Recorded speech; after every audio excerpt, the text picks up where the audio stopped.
Meus amados irmãos, a paz do Senhor. Que alegria, que privilégio, uma vez mais, nós podermos juntos compartilhar das verdades da Palavra de Deus em mais uma escola bíblica dominical. Isso mesmo, compartilhar os ensinamentos da nossa CPAD através das lições bíblicas que a cada trimestre nós somos impactados por um tema extraordinário.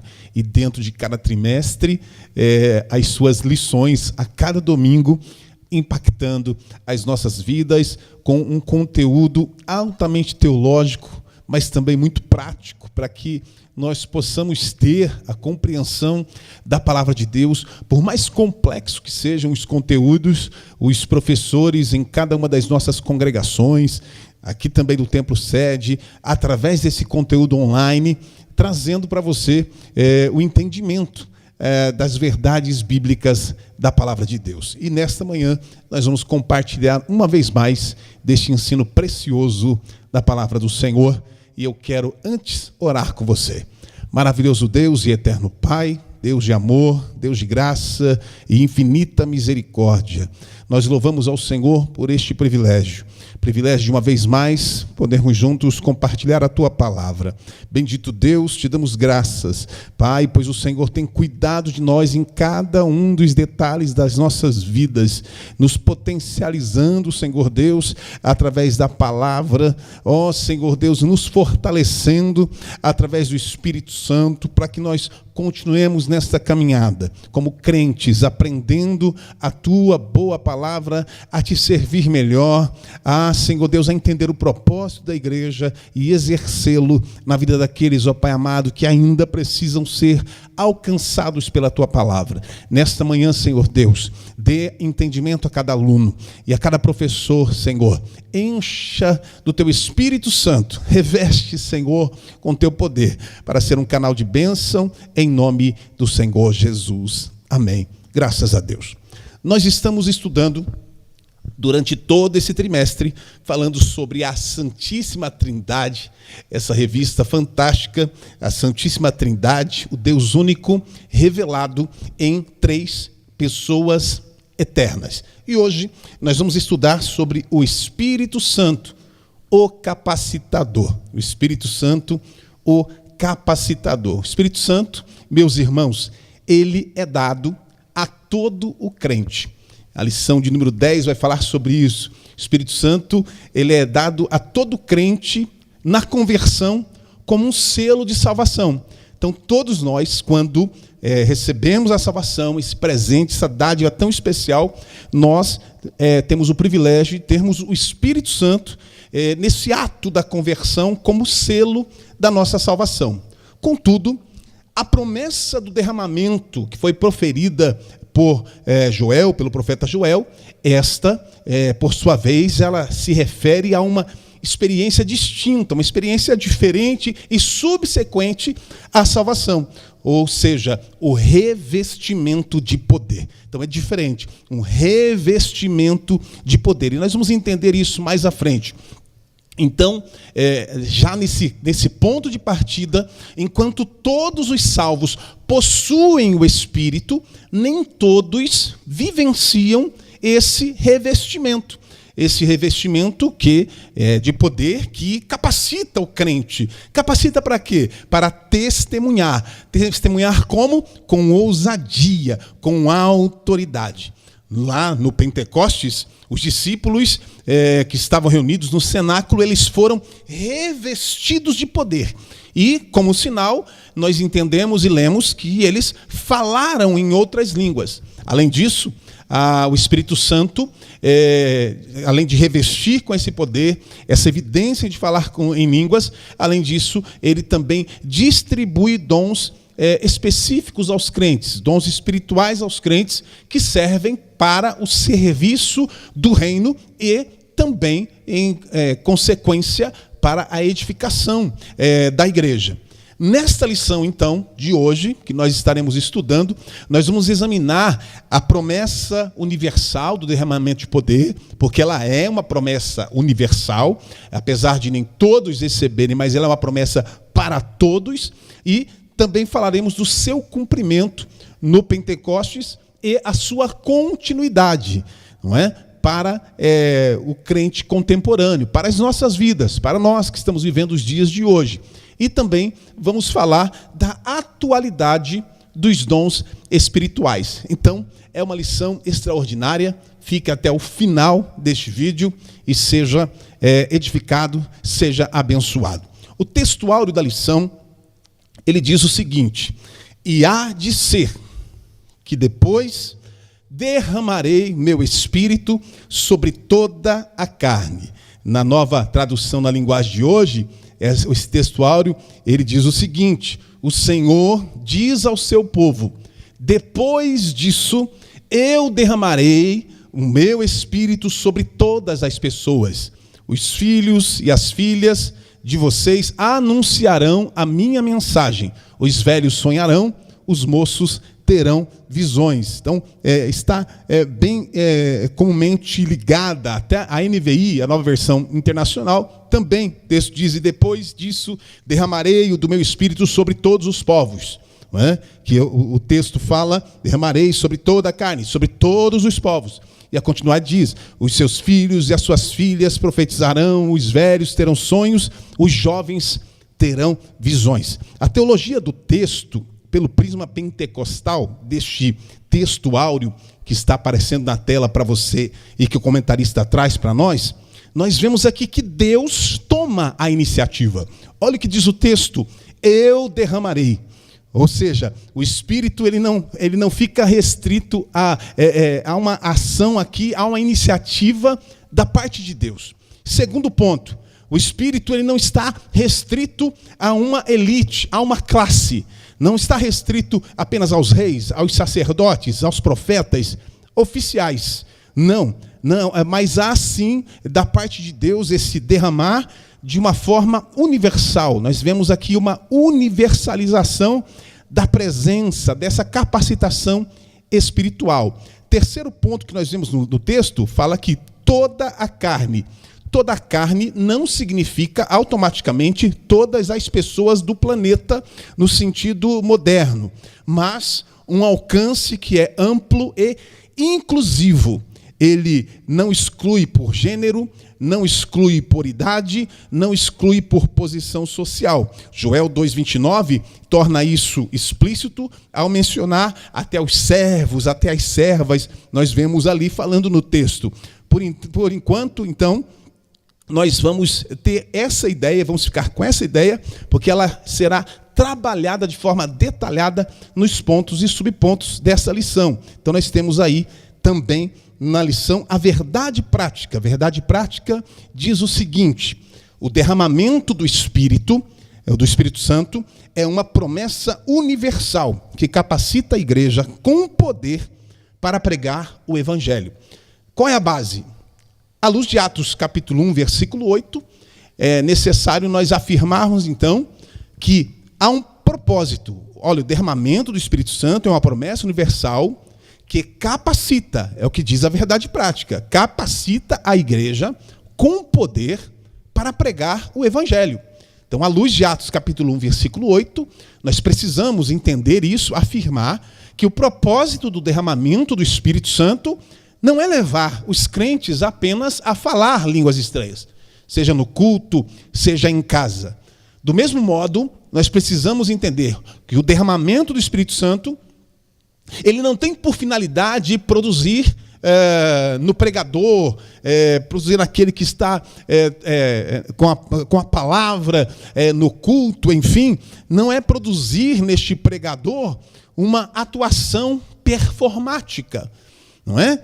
Ou até mesmo teatral, nós podemos dizer, quando ele está no momento da pregação, como se o falar em línguas estranhas nesse contexto o tornasse mais espiritual diante da igreja, não é um super crente. Não é isso, não é? O poder de Deus, o Espírito Santo, não é para nos tornar performáticos, super crentes, mais espirituais diante da igreja, não. Nós não podemos confundir o sinal com o fim. O sinal com o fim, isso é, com o propósito. Atos capítulo 1, versículo 8, esse propósito ali está muito explícito, ele se revela de forma muito clara para mim, muito clara para você. Qual é o propósito do Espírito Santo? Qual é o fim? É testemunhar, é proclamar o Evangelho. Portanto, então, os crentes, eles são revestidos de poder. Imagine você ser revestido, não é? Ele é revestido do Espírito Santo com poder, com ousadia, não é? Para quê? Para que anunciem a palavra de Deus e também sejam testemunhas onde quer que estejam. Este é o propósito do Espírito Santo na nossa vida e está bem claro na verdade prática. O derramamento do Espírito Santo é uma promessa universal que capacita a igreja com poder para pregar o Evangelho, para ser testemunha do Senhor. E aí nós vamos para o primeiro tópico da lição, mas antes de nós irmos para o primeiro tópico, eu quero fazer a leitura bíblica com você, que está em Joel, capítulo 2, versículo de número 28, até porque vai basear todo o nosso estudo, 28 e 29, Atos dos Apóstolos, capítulo 2, versículos 1 a 4, capítulo 8, versículos 14 a 17, e primeira carta do apóstolo Paulo aos Coríntios, capítulo 12, versículos 4 a 7. Eu leio e você acompanha comigo. E há de ser que depois derramarei do meu espírito sobre toda a carne. Derramarei o meu espírito sobre toda a carne, corrigindo. E vossos filhos e vossas filhas profetizarão. Vossos velhos terão sonhos, os vossos jovens terão visões. E também sobre os servos e sobre as servas naqueles dias derramarei o meu espírito. E cumprindo-se o dia de Pentecostes, estavam todos reunidos no mesmo lugar. E de repente veio do céu um som como de um vento veemente e impetuoso e encheu toda a casa em que estavam assentados.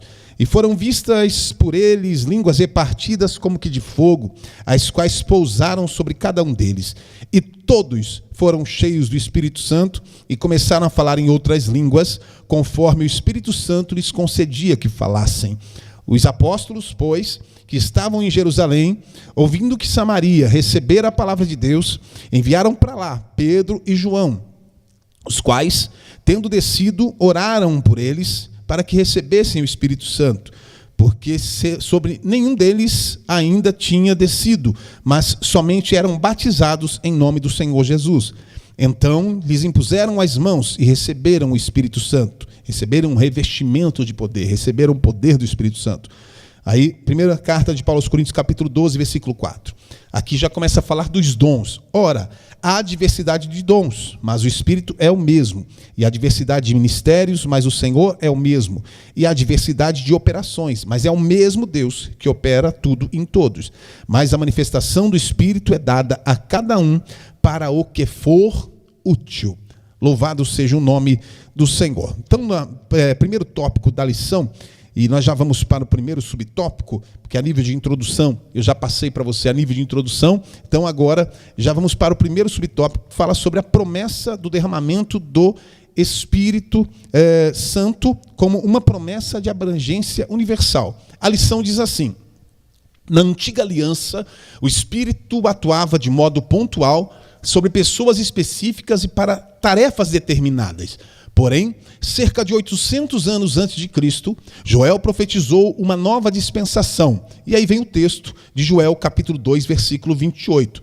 Na nova aliança, essa promessa foi registrada em todos os evangelhos. Na profecia, a expressão sobre toda a carne aponta para a abrangência universal, quando eu falei da universalização, não é, do Espírito. Mas a todos de modo indiscriminado, mas a todos que invocam, não a todos de modo indiscriminado, mas a todos que invocam o nome do Senhor. É bom que se observe isso. Não é de modo indiscriminado, mas é aqueles que invocam o nome do Senhor. Joel capítulo 2, versículo 32. Então nós entendemos aqui que o Antigo Testamento, quando nós olhamos para o Antigo Testamento, ele apresenta o Espírito Santo como aquele que atua, aquele que age de modo contínuo na criação e na preservação da vida. E também o Espírito Santo age como aquele que, em momentos específicos, entenda isso, não apenas em momentos específicos, o Espírito Santo ele age de forma plena, de forma contínua na criação, na preservação da vida, mas também ele age em momentos específicos, como? Capacitando pessoas específicas, então momentos específicos, capacitando pessoas específicas para tarefas específicas. Então, nós não podemos confundir capacitação para um ofício com a presença salvadora do Espírito. Né? A presença salvadora do Espírito na vida do crente é fé, arrependimento, é santidade. Né? Entre os fiéis do Antigo Testamento, da mesma forma. Né? Ou seja, o Espírito Santo ele estava em plena atividade desde a criação do mundo. Desde a criação do mundo, o Espírito Santo agindo. Contudo, no que tange à capacitação de algumas pessoas para certos ofícios, para tarefas específicas, nós podemos utilizar, a título de linguagem, essa forma, então, seletiva e esporádica. Então, de forma seletiva e esporádica, o Espírito Santo, em momentos específicos, capacitava pessoas específicas para tarefas específicas. Então, de forma seletiva e esporádica. Quando nós olhamos para a palavra de Deus, nós vamos ver alguns exemplos dessas ações específicas com pessoas específicas para tarefas específicas, como, por exemplo, a habilidade para uma obra específica, quando o Senhor encheu Bezalel com o Espírito de Deus, com o propósito de executar toda a obra, aquela obra do tabernáculo.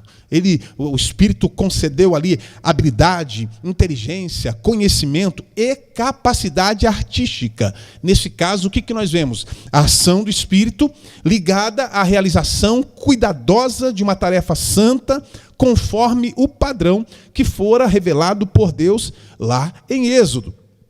Em segundo, nós temos os juízes que foram levantados pelo Senhor em tempos de crise. Então nós temos ali, em períodos de opressão, não é, contra o povo de Deus, o Espírito do Senhor, ele vinha sobre juízes, e o objetivo era capacitar eles para liderar, para guerrear, para livrar Israel. O texto bíblico destaca uma atuação relacionada a uma necessidade histórica e um chamado específico de libertação para o povo através dos juízes. Isso aparece, por exemplo, lá na vida de Otiniel, na vida de Gideão, na vida de Jefté, na vida de Sansão. Você tem todos estes exemplos de homens de Deus, juízes que foram levantados por Deus para libertação do povo, para tirar o povo da opressão. Não é? São alguns exemplos, e você pode pegar no livro de Juízes, capítulo 3, capítulo 6, capítulo 11, capítulo 14, que conta esses 4 exemplos que eu citei para você. Mas também nós temos o Espírito, em momentos específicos, nós falamos aqui sobre obras artísticas, não é? Para desenvolver artifícios, enfim, a arte, não é? No tabernáculo, falamos sobre os juízes, mas também nós temos sobre a realeza, sobre o governo. Saul, por exemplo. Saul, ele recebeu a ação do Espírito em relação, em conexão com a sua unção para rei, para o reinado. E isso resultou na vida de Saul em uma capacitação especial para o ofício real. No entanto, nós entendemos e lemos que depois de uma rejeição, depois da sua rejeição pela parte de Deus, a Bíblia afirma que o Espírito do Senhor se retirou dele. O Espírito do Senhor se retirou, o que também aparece ligado à sua queda e instabilidade. Não é? E em contraste com isso, com Saul, nós temos Davi. Davi, ele recebeu o Espírito do Senhor desde o dia da sua unção para rei, da sua unção para reinar. E não somente sobre reis, mas também sobre profetas. O Espírito de Deus, ele também vinha sobre pessoas para que anunciassem a palavra do Senhor. Em alguns casos, por exemplo, a Bíblia mostra pessoas ou alguém sendo usado por Deus para declarar uma mensagem verdadeira, uma mensagem que venha de forma que não signifique necessariamente um padrão permanente de fidelidade, de santidade pessoal, mas Deus usa uma pessoa para transmitir essa mensagem. Isso pode ser visto, por exemplo, em Balaão. Balaão, que não era um camarada, não é? De um testemunho, não. Mas nós vemos na vida de Balaão, nós vemos também na vida de Saul, né? Em contraste, é possível identificar os profetas, os homens de Deus, que foram usados, né? profetas que foram usados de forma poderosa para declarar a verdade divina a Israel e às demais nações. O Antigo Testamento, meus irmãos, é um prelúdio indispensável para essa discussão sobre o Espírito Santo.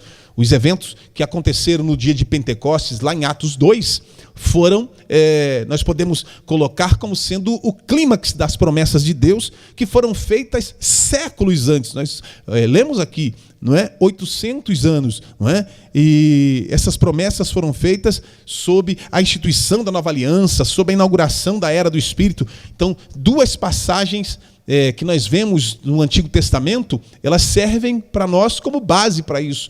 Ezequiel capítulo 36, por exemplo, ou Joel capítulo 2, versículos 28 e 29, que é também os dois primeiros textos que nós fizemos na leitura bíblica em classe. A passagem de Ezequiel, por exemplo, fala sobre a água pura que vinha sendo espalhada, ambos os textos falando sobre o Espírito Santo.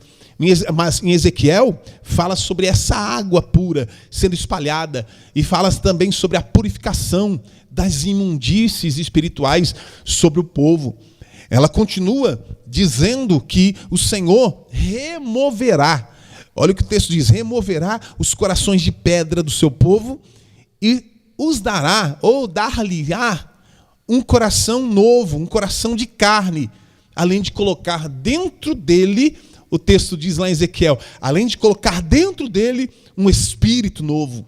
Ou seja, a concessão do Espírito Santo é o meio pelo qual essa mudança acontecerá ali em Ezequiel. Porei dentro de vós o meu espírito. Como resultado, o Senhor diz o seguinte, através desse espírito dado ali em Ezequiel, de maneira a limpar o coração, a trocar o coração, a purificar. Aí o Senhor diz assim, e farei que andeis nos meus estatutos, farei com que vocês obedeçam, guardeis os meus juízos e os observeis. Aqui fala de pureza espiritual, de limpeza espiritual, de mudança de caráter de fato, através da ação do Espírito Santo. Porei dentro de vós o meu espírito, diz o Senhor. E aí quando nós vemos essa promessa, ela vem então claramente relacionada a isso, a esse conceito de limpeza, de purificação, de regeneração, regeneração do Novo Testamento. Paulo, ele fala sobre isso, ele fala sobre a lavagem da regeneração e a renovação do Espírito Santo, quando ele escreve a Tito, a sua carta a Tito, capítulo 3, versículo de número 5, ele vem ecoando a declaração de Jesus sobre a necessidade de nascer da água, de nascer do Espírito, lá em João capítulo 3, versículo de número 5. A transformação que acontece no novo nascimento, ela resulta exatamente nisso, em um novo estilo de vida transformado, tornado possível através da concessão do Espírito Santo na vida do crente. O Espírito, ele habita dentro de cada crente, ele habita dentro de nós. Assim, a ideia de um crente sem o Espírito Santo é uma contradição nos seus próprios termos, que o Espírito Santo é quem opera em nós a regeneração. E isso está bem claro no livro do profeta Ezequiel, capítulo 36. E aí nós falamos de Joel. Já o profeta Joel é bem diferente de Ezequiel. Joel, ele não fala do Espírito Santo ligado à transformação interior, ao estilo de vida alterado ou à atuação interior do Espírito Santo. Em vez disso, Joel, agora no capítulo 2, o Senhor diz através do profeta, e derramarei o meu Espírito sobre toda a carne. Em Joel, os resultados da atividade do Espírito Santo, elas são já bem diferentes daquelas apresentadas através do profeta Ezequiel. Eles são dramáticos, são carismáticos por natureza. Na profecia de Joel, o Espírito ele vem sobre o povo, em primeiro lugar, para dar poder de profetizar. E isso é evidente e fica muito claro quando Pedro cita Joel no seu discurso, lá no dia de Pentecostes, quando ele diz, nesse dia, naquele dia em que os discípulos foram cheios do Espírito Santo, e ele fala da profecia de Joel. Eles não foram regenerados por aquela experiência. Não, eles estavam recebendo poder, estavam sendo revestidos.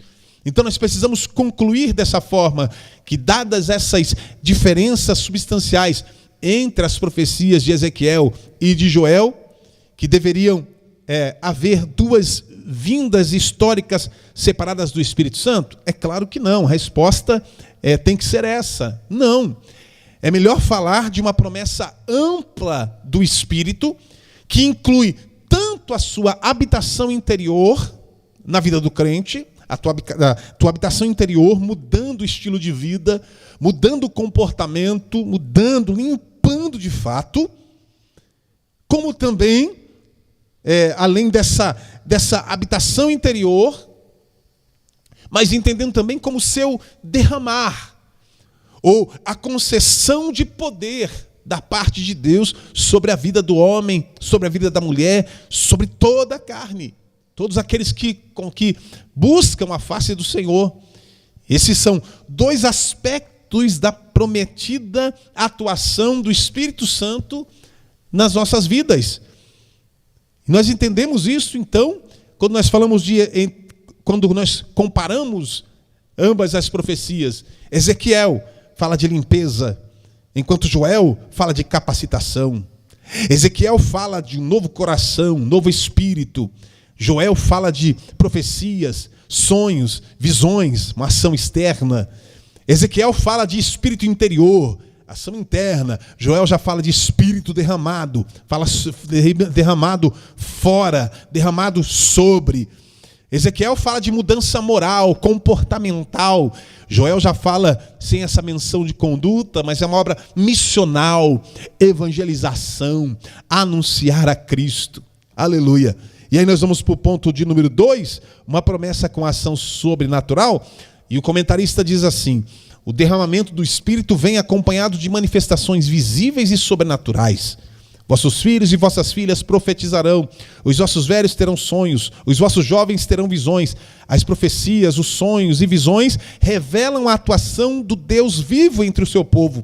São experiências extraordinárias que servem de edificação espiritual. Elas indicam que a vida cheia do Espírito é ativa, dinâmica e sensível à vontade de Deus. Então o texto de Joel, em conjunto com toda a narrativa do Antigo Testamento, deixa bem claro, então, que sonhos, profecias e visões funcionavam como meios revelacionais, por meio dos quais a vontade de Deus era concedida e comunicada ao povo. Então, o Senhor falava por meio de visões, o Senhor falava por meio de profecias, o Senhor falava por meio de sonhos e continua falando. Essas manifestações extraordinárias já existiam no Antigo Testamento e continuam sendo ativas dos nossos dias. O escritor aos Hebreus corrobora com essa afirmação quando ele declara no capítulo 1, versículo 1, a parte A: há muito tempo Deus falou muitas vezes e de várias maneiras aos nossos antepassados. Então o Senhor falava através de profecias, através de sonhos, através de visões. Então, sonhos, profecias, visões já eram experiências conhecidas na antiga aliança, já acontecia, não é? Então, a grande pergunta que se impõe: o que mudou em Pentecostes? O que mudou no dia de Pentecostes? O que distingue, o que diferencia o derramamento do Espírito na nova aliança daquilo que acontecia anteriormente? O que diferencia o que os apóstolos vivenciaram no dia de Pentecostes daqueles que viviam anteriormente? Se já falavam-se visões, já falava através de visões, de sonhos, de profecias. O que muda, meu irmão, o que muda no derramamento prometido, através de Joel, quando Joel fala no capítulo 2, e o que faz do Pentecostes um marco na história da redenção, não é a existência de profecias, não é a existência de sonhos, de visões. Isso já acontecia. Nós já vimos aqui, esses meios já eram conhecidos nas Escrituras. O que muda é o alcance e o lugar dessas manifestações na vida da igreja, na vida do povo de Deus. Em Pentecostes, Pedro afirma que a promessa de Joel se cumpre. E o Espírito é derramado de modo amplo sobre o povo, e o texto diz, alcançando filhos e filhas, jovens e velhos, servos e servas. Além disso, esse derramamento ele está diretamente ligado à exaltação de Cristo, a glorificar a Cristo, porque Jesus, exaltado à destra do Pai, recebe do Pai a promessa do Espírito e o derrama sobre a igreja. O Senhor Jesus, ele disse, eu vou para o Pai, mas vos enviarei o Consolador. O texto diz que ele vos batizará com Espírito Santo e com fogo. Jesus, então, assim, a presença de Deus, ela deixa de se manifestar de forma mais restrita a mediadores, a ocasiões específicas, e passa a marcar a vida comum da comunidade da Nova Aliança, em sua adoração, no dia a dia da igreja, no testemunho, da obra da missão, enfim, o Espírito Santo passa a atuar de forma contínua na vida da igreja.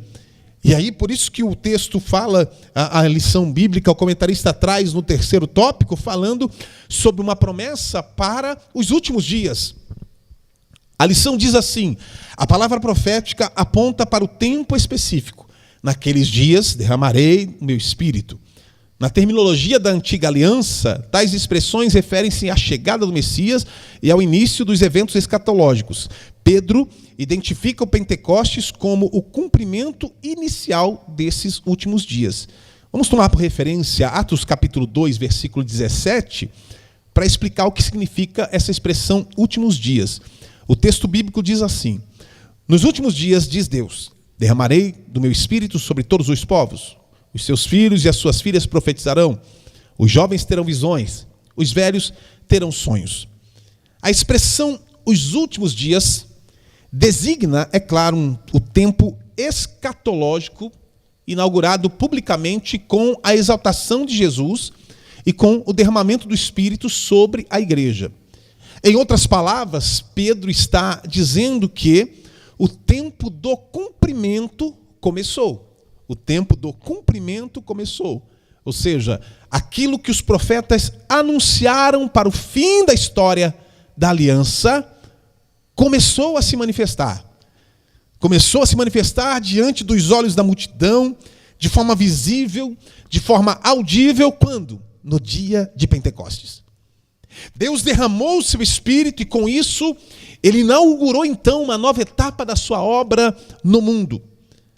Por essa razão, os últimos dias, em Atos 2, apontam exatamente para uma era que já começou e que caminha para a sua consumação final.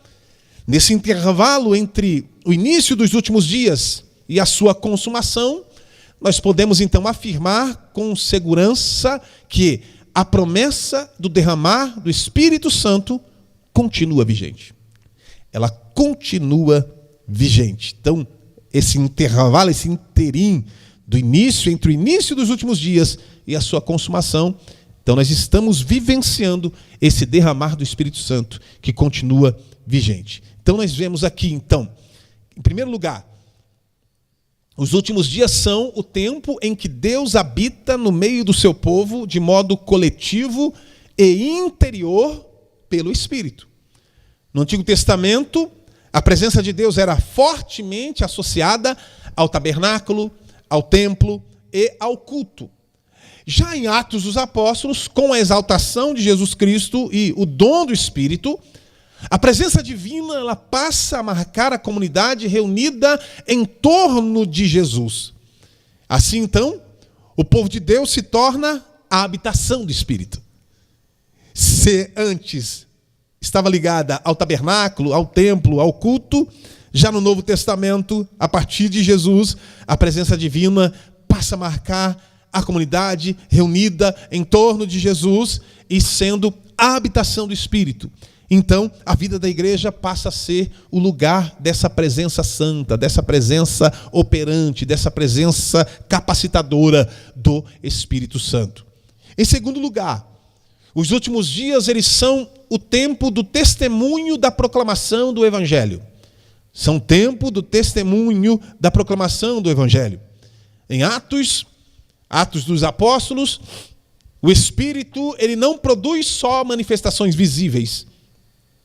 Ele produz testemunho. Ele produz ousadia, produz direção e proclamação pública de Cristo. Ser testemunha é isso. Proclamação pública de Cristo. Por isso que o derramamento do Espírito ele está ligado diretamente ao avanço do Evangelho, à obra missiológica, a falar de Jesus. Em terceiro, por fim, nós podemos destacar que últimos dias, neste texto, tem as duas dimensões inseparáveis. Há uma dimensão presente, marcada pelo derramamento do Espírito e pelo testemunho da igreja.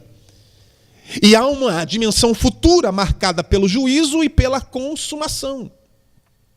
Portanto, Atos 2 define, então, os últimos dias como a era inaugurada em Pentecostes, mas que segue até o curso, né, que segue em direção, que segue norteada até o retorno de Cristo e o desfecho da história, certo? E aí, nós vamos para o tópico de número 2, o cumprimento, poder para testemunhar. Tópico 2.1 diz, o Espírito Santo veio com o poder do alto. Poder do alto, não é movimento, é poder do alto. Não é? O Espírito Santo ele veio com o poder do alto. A lição diz, esse revestimento, mais uma vez dizendo, não é? Então, o crente quando ele é salvo, tem o Espírito Santo.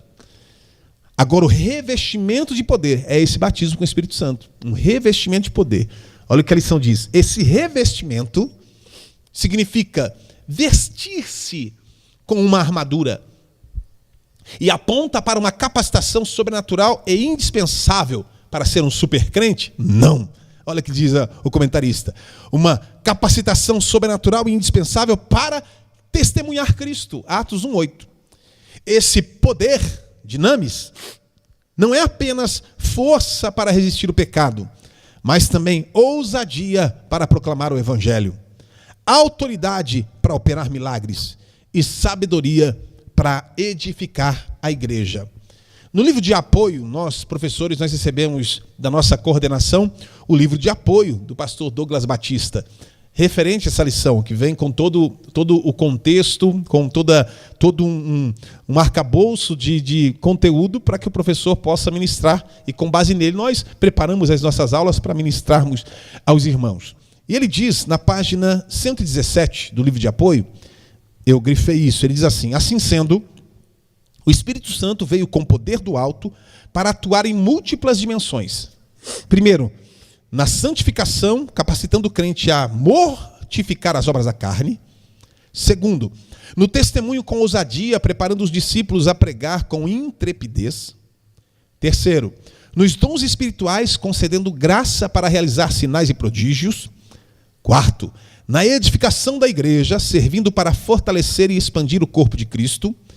E, então, em suma, historicamente, inaugura a igreja doutrinariamente, autentica a promessa do Pai mediada pelo Filho. Eu vou voltar. Em suma, historicamente, inaugura a igreja. Doutrinariamente, autentica a promessa do Pai mediada pelo Filho. Teologicamente, continue a santificação, ao testemunho ousado, a manifestação dos dons e a edificação do povo de Deus. É para isso que o Espírito Santo veio com o poder. Aleluia. Então, levando em consideração o que o pastor Douglas Batista, que inclusive esteve conosco na Escola Bíblica de Crescimento, ministrando na classe dos homens, no auditório para os homens, né? Digo classe, mas um auditório para os homens tomado, foram quase 2.000 alunos inscritos no nosso curso, na nossa Escola Bíblica de Crescimento. Então, levando em consideração o que disse o pastor Douglas Batista no livro de apoio, é importante, então, ressaltar que a experiência normativa do batismo no Espírito Santo tem um propósito bem claro na Bíblia, bem claro nas Escrituras. A qualificação sobrenatural para o serviço cristão. Uma maior eficácia na evangelização dos povos. Ela é feita, e essa eficácia, ela se dá por meio da experiência pentecostal, do mover pentecostal. Então, o batismo no Espírito Santo, ele apresenta essa relação missionária com os objetivos, não é? Com os objetivos do Senhor. Então, os que buscam, entendendo dessa forma, os que buscam o batismo no Espírito Santo por mera curiosidade experimental e sentimentalista, ou então querendo experiências místicas e transcendentais, distorcem completamente o propósito do batismo no Espírito Santo. Essa experiência deve ser buscada por aqueles que têm o coração no reino de Deus e que lutam por sua expansão, têm o desejo de fazer a obra. Lembrando que um não batizado, ele não está impossibilitado de fazer grandes trabalhos evangelísticos. Ele pode fazer, sim, pois o batismo no Espírito Santo, embora seja importante impulsionar, seja uma importante força para impulsionar a obra missionária, não é o único dom relacionado à tarefa missionária. Então, a distorção principal nos dias atuais, referente ao propósito do batismo com o Espírito Santo, é esse denominado, não é, como nós ouvimos muito, né, o reteté de Jeová. Né? As pessoas confundem este propósito. Né? Esse movimento prega experiência por experiência. É sem propósito e cheio de desordem cultica e ainda associa espiritualidade a barulho.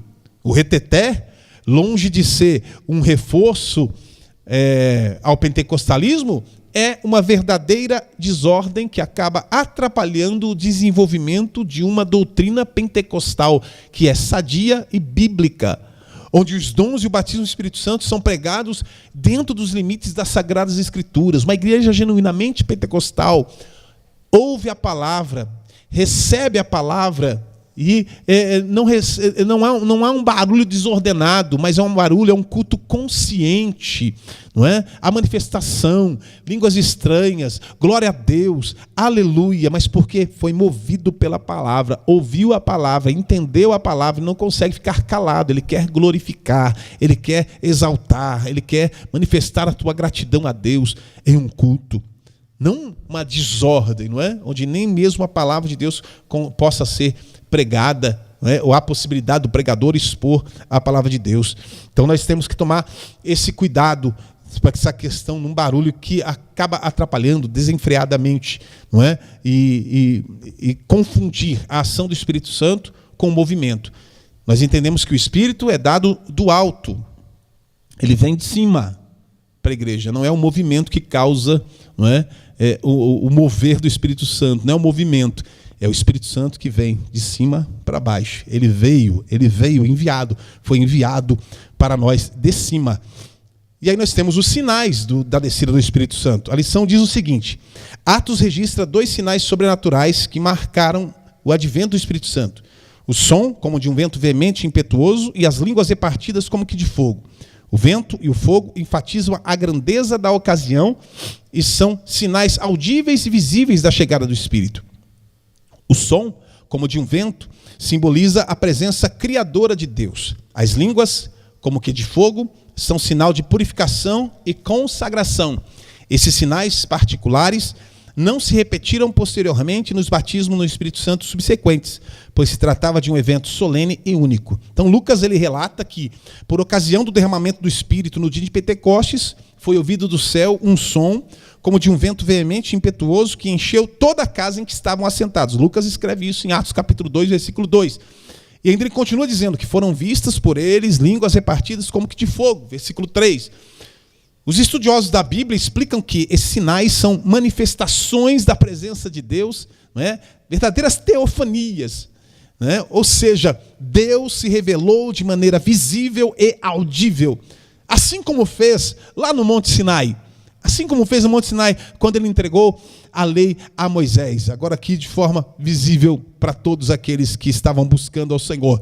E vale ressaltar, não é? Pentecostes, completando 50 dias, o Pentecostes, durante 40 dias o Senhor apareceu, e Paulo escreve aos Coríntios falando sobre isso, para mais de 500 pessoas. ele se manifesta. E eram mais de 500 pessoas reunidas. Mas agora são só 120. Passou 40 dias. Agora, 10 dias, eles estavam ali orando, buscando. E muitos foram embora. 380 aproximadamente foram embora. Só tinham 120 quando o Espírito Santo desceu. Então, isso mostra constância, não é? Constância. Então, olha as explicações aqui por etapas. Significado de teofania, que deriva do grego theos, e phaino, que é manifestar, aparecer. Então, refere-se então a manifestações visíveis, perceptíveis, extraordinárias de Deus ao ser humano. Exemplos bíblicos clássicos de teofania, nós temos a visita dos 3 homens a Abraão, a sarça ardente, a coluna de fogo, a nuvem, o anjo do Senhor, a manifestação no Sinai.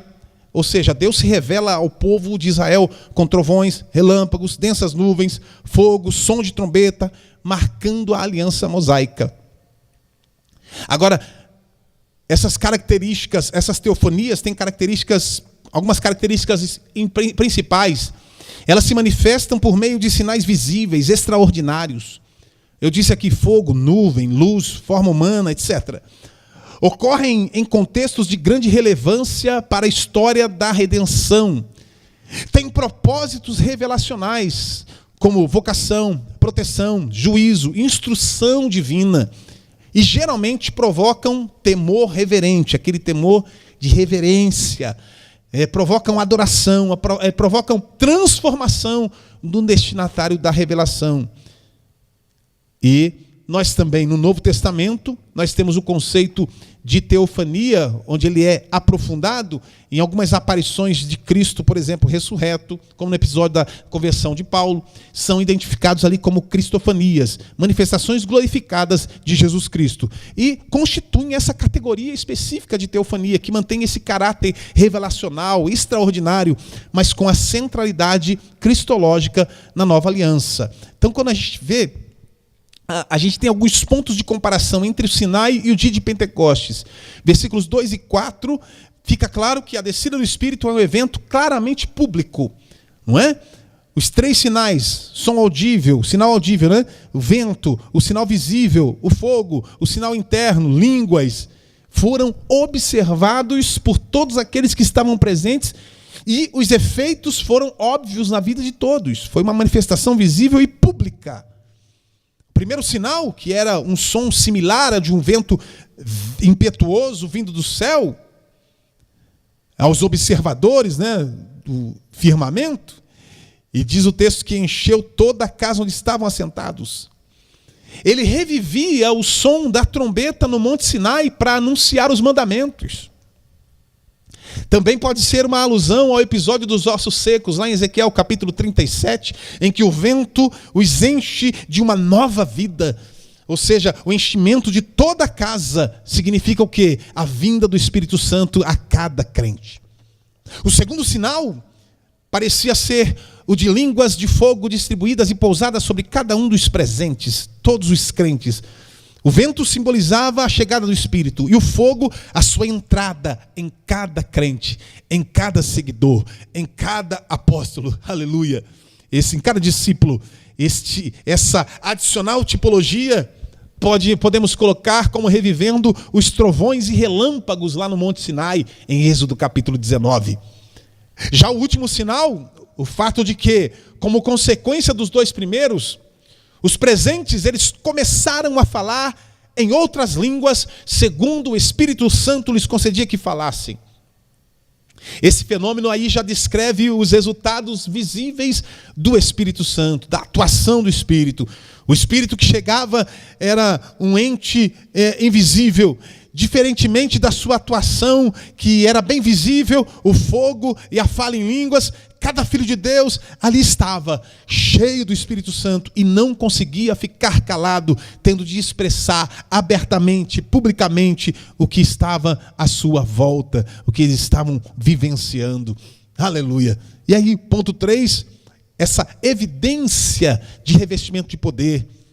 A lição diz, o revestimento de poder veio com um sinal específico, falar em outras línguas. Em Atos, o falar em línguas está explícito em 3 registros. e implícito em outras duas ocasiões. Dessa forma, biblicamente, o falar em outras línguas é sempre a evidência física inicial do batismo no Espírito Santo.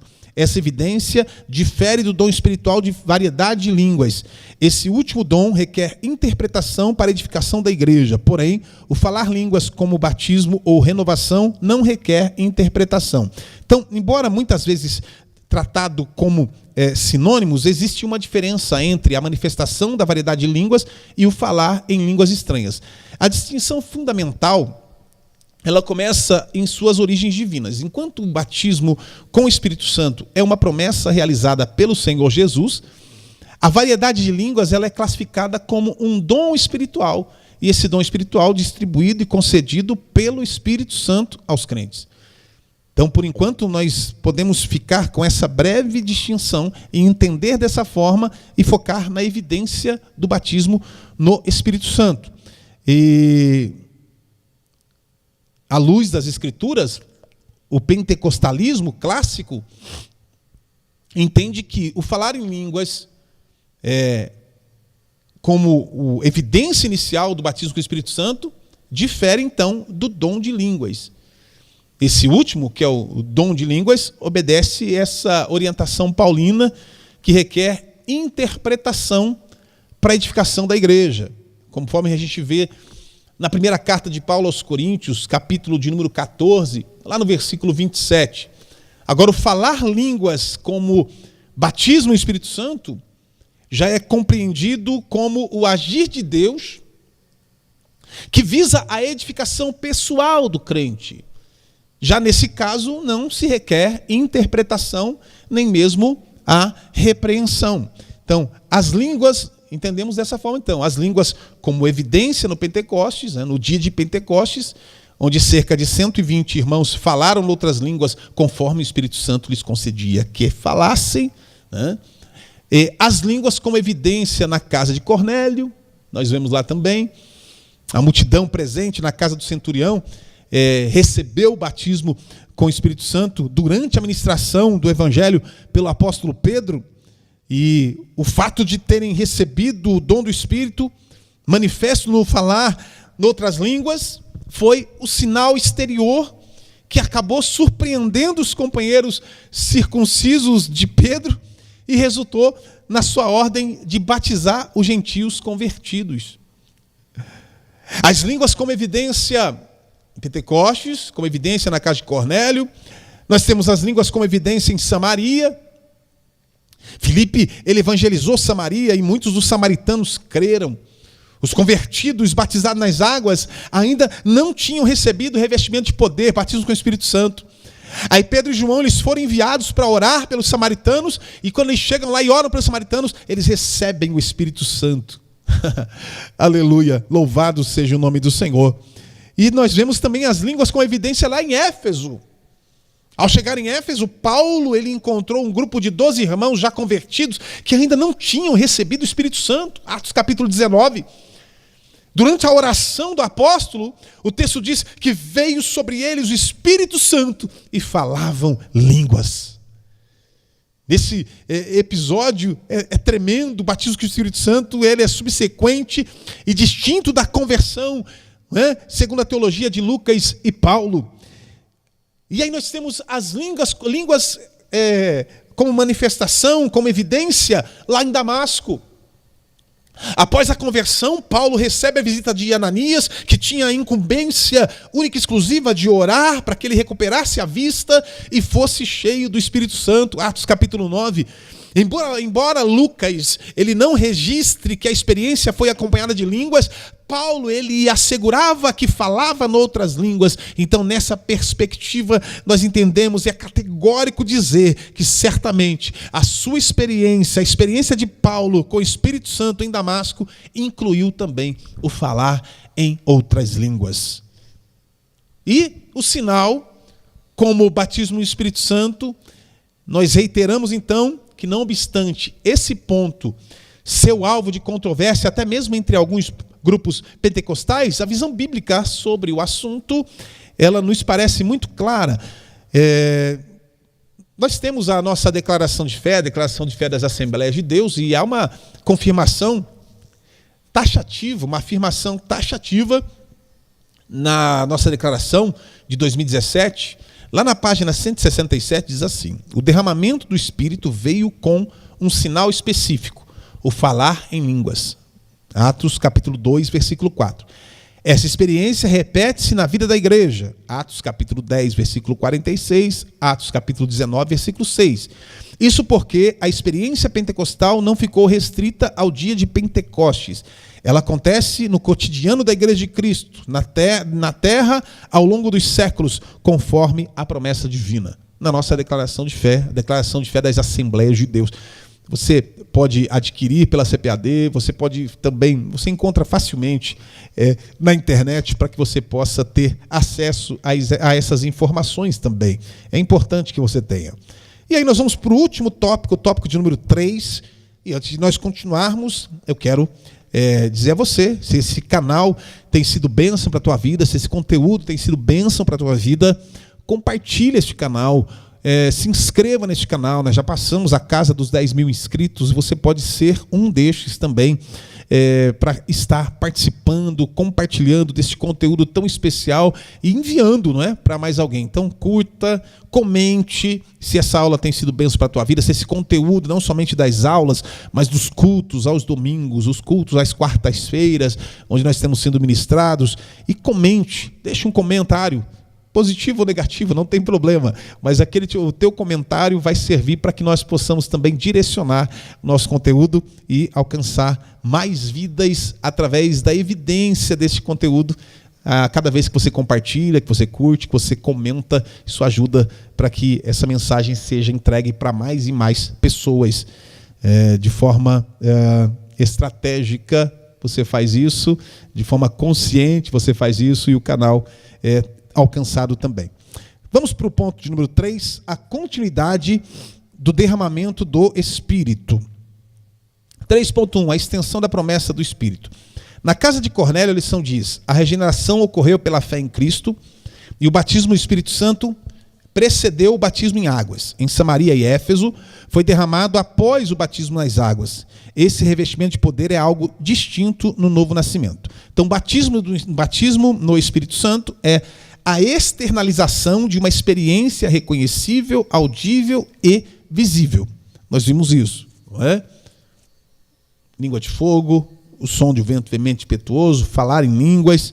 Então, passa a ser então uma experiência subsequente à salvação e completamente diferente, né, do ato da regeneração ou do novo nascimento.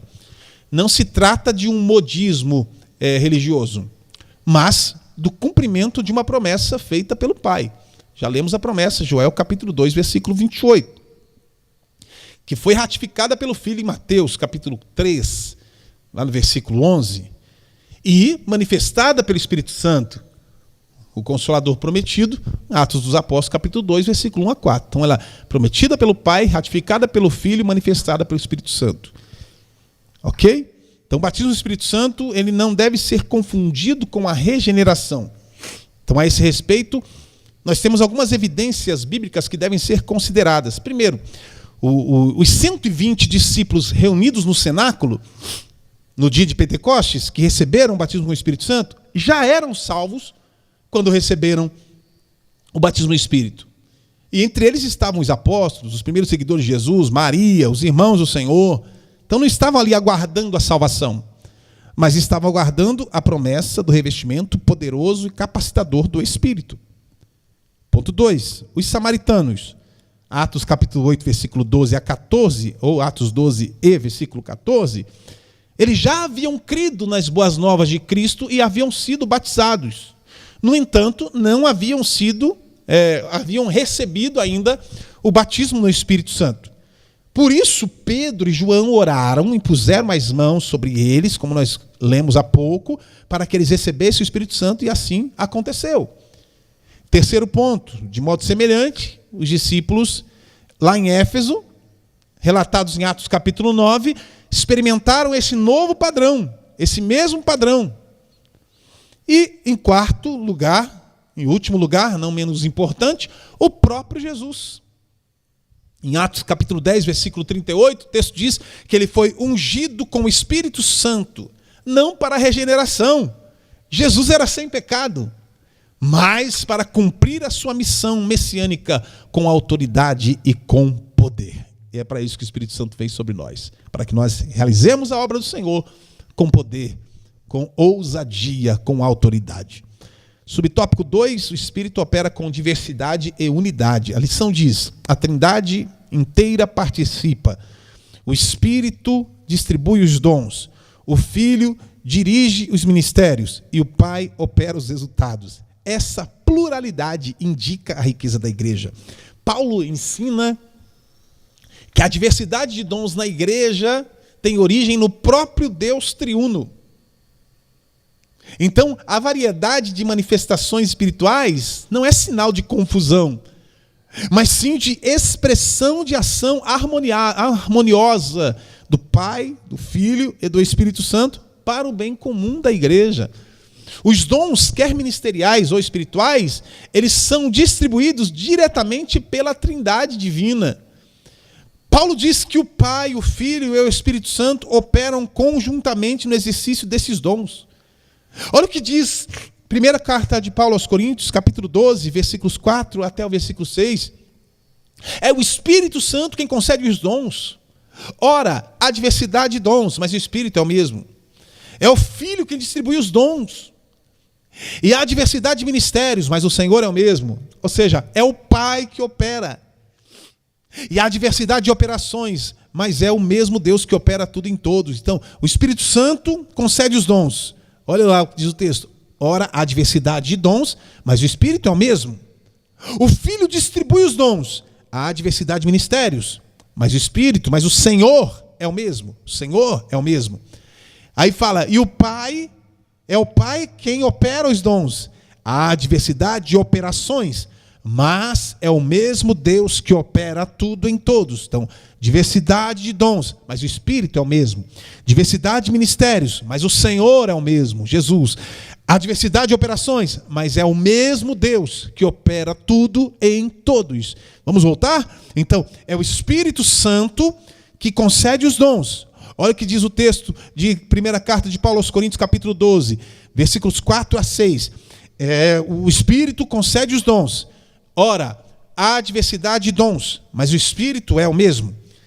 É o Filho quem distribui os dons. Continua o texto. E há diversidade de ministérios, mas o Senhor é o mesmo. É o Pai quem opera os dons. Continua o texto. E há diversidade de operações, mas é o mesmo Deus que opera tudo em todos.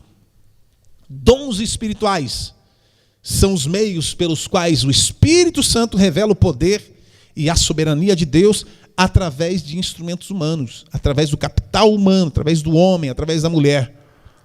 Eles devem distinguir-se dos dons do Espírito. Os primeiros descrevem as capacidades sobrenaturais recebidas pelo Espírito para ministérios especiais. O segundo refere-se à concessão do Espírito aos crentes, conforme ministrado pelo Cristo que ascendeu aos céus. Em resumo, é uma operação especial e sobrenatural do Espírito Santo por meio do crente. Vale ressaltar o seguinte, meus irmãos, que os dons eles são do Espírito Santo e não daqueles através dos quais eles operam. É através deles, o Espírito opera em quem quer, como quer, quando quer e onde quer, com a finalidade precípua de edificar a igreja, o corpo vivo de Cristo. Então, há pelo menos 4 posições em relação aos dons da igreja. Nós temos, e vale a pena nós falarmos isso, nós temos os cessacionistas.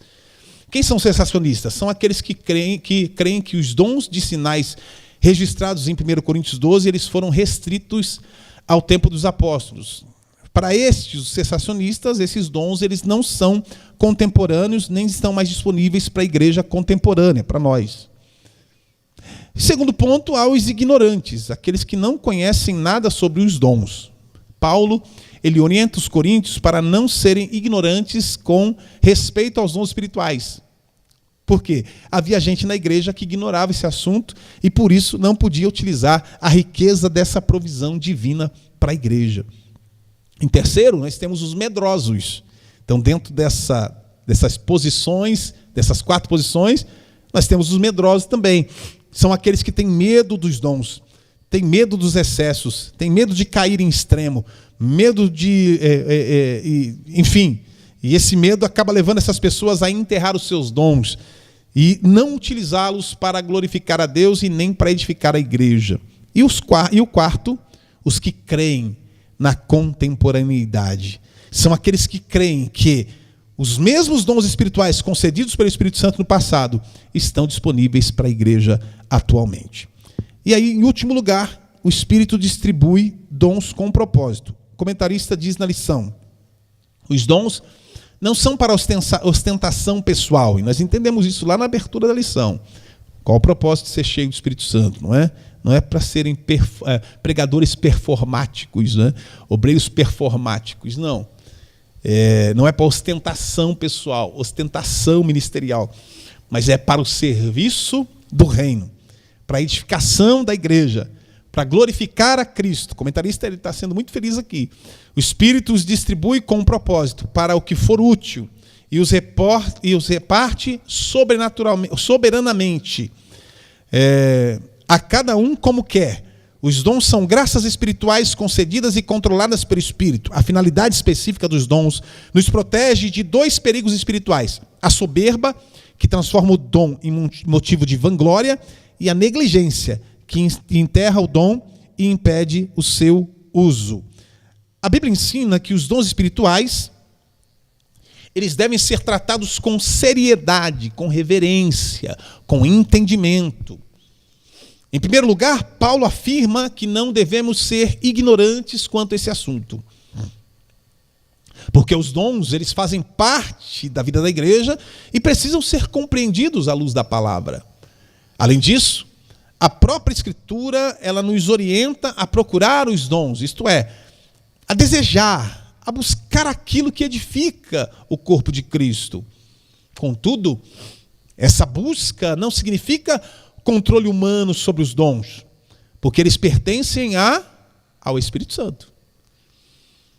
E a manifestação dos dons, ela não acontece pela vontade do crente, como se fosse um recurso pessoal, aperta um botão e acontece, mas é pela vontade soberana de Deus, que opera tudo em todos. Por isso o Espírito Santo distribui a cada um como quer, de modo que a escolha e a concessão dos dons dependem da vontade de Deus e não da preferência humana. Ao mesmo tempo, a Bíblia também mostra que a maturidade de uma igreja, ela não depende necessariamente da abundância de manifestações espirituais, porque uma comunidade, ela pode ter dons e ainda assim apresentar imaturidade carnal, como aconteceu lá em Corinto. Dessa forma, então, os dons, eles não foram dados para promover prestígio individual, mas para o bem da igreja, para visando, melhor dizendo, a edificação comum. Além disso, embora sejam importantes, os dons, eles não substituem a palavra de Deus, não substituem as Escrituras, porque a revelação bíblica continua sendo o fundamento normativo da fé e da prática cristã. Até mesmo as manifestações espirituais, elas devem ser avaliadas com discernimento. E, finalmente, quando um dom espiritual se manifesta na vida do crente, a glória jamais deve ser atribuída a um instrumento humano. Nós somos apenas servos, instrumentos. A glória, ela é para o Senhor, que é a fonte de todo o poder e toda a graça. Então, à luz das Escrituras, à luz da palavra de Deus, à luz das Escrituras, os propósitos dos dons espirituais, então, são, primeiro, promover a edificação do corpo, a edificação da igreja. Segundo, fortalecer e aperfeiçoar os crentes para o serviço cristão. Terceiro, capacitar o crente para testemunhar de Cristo com poder e sabedoria. Em quarto lugar, habilitar a igreja na evangelização e na conquista de vidas para Cristo. Nós estamos em uma série de cruzadas evangelísticas. Começou na quinta-feira, sexta, sábado, hoje novamente, e segue segunda, terça, sem parar.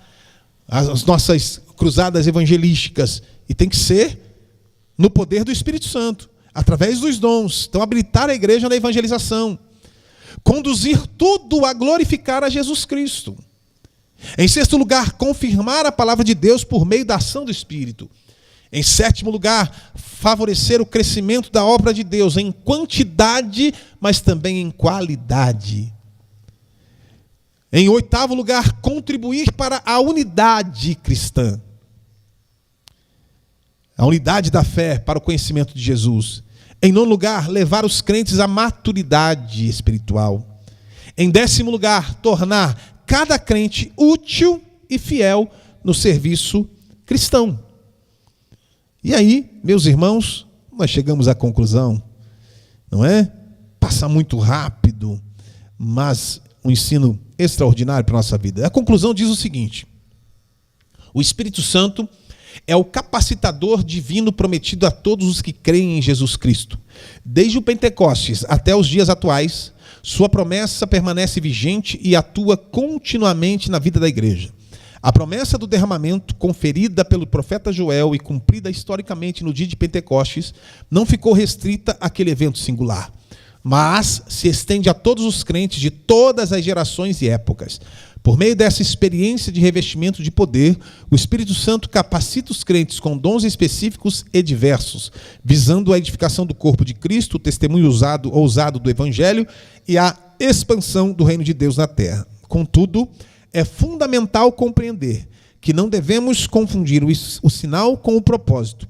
O falar em outras línguas constitui a evidência física inicial do batismo no Espírito Santo. Porém, o propósito maior, conforme está evidenciado em Atos 1:8, é capacitar o crente para proclamar a palavra de Deus com ousadia, autoridade e eficácia. Os dons espirituais, igualmente distribuídos pelo Espírito com sabedoria, soberania, aliás, pelo Espírito, servem para a glorificação de Cristo, a edificação da igreja e o fortalecimento do testemunho cristão no mundo. Portanto, todo crente regenerado é chamado a buscar continuamente a plenitude do Espírito Santo, vivendo sob sua direção e usando seus dons com humildade, responsabilidade e compromisso com a missão redentora de Deus. Amém. Glória a Deus.